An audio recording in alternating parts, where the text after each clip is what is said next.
அண்மை செய்தி ஈரோடு கிழக்கு தொகுதிக்கு தேர்தல் முடிவுகள் இன்று வெளியாகி இருக்கிறது. அண்மை செய்தியாக பார்த்து வருகிறோம். அதில் தற்போது நாம் தமிழர் கட்சி டெபாசிட்டை இழந்திருக்கிறது.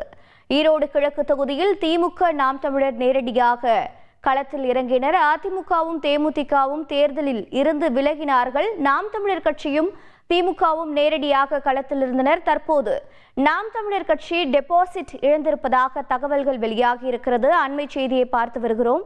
இது பற்றிய மேலும் விவரங்களை செய்தியாளர் கார்த்திகேயன் வழங்கிட கேட்கலாம். கார்த்திக் வணக்கம். டெபாசிட் இழந்திருக்கிறது நாம் தமிழர் கட்சி, எத்தனை வாக்குகள் பெற்றிருக்கிறார்கள்? மேலும் விவரங்கள் என்ன? வணக்கம்.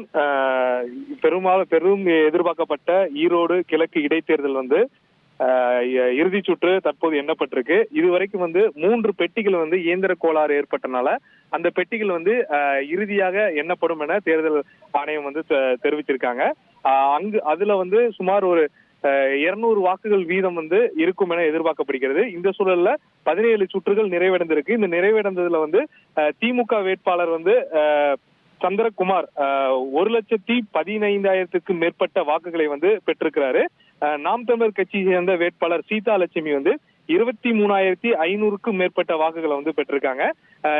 அதாவது 16.6%, அதாவது மொத்தமாக பதிவான வாக்குகள்ல 16.6% வாக்குகள் வாங்குபவர்கள் டெபாசிட் உறுதியாகும்.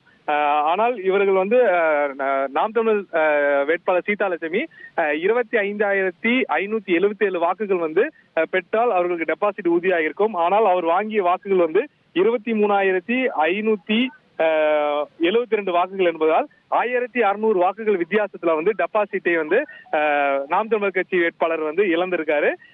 தொடர்ந்து இந்த தேர்தல்ல 3வது இடத்துல நோட்டா முக்கியமா பங்கு வகித்திருக்கு. தகவல்களை வழங்கியதற்கு நன்றி கார்த்திக்.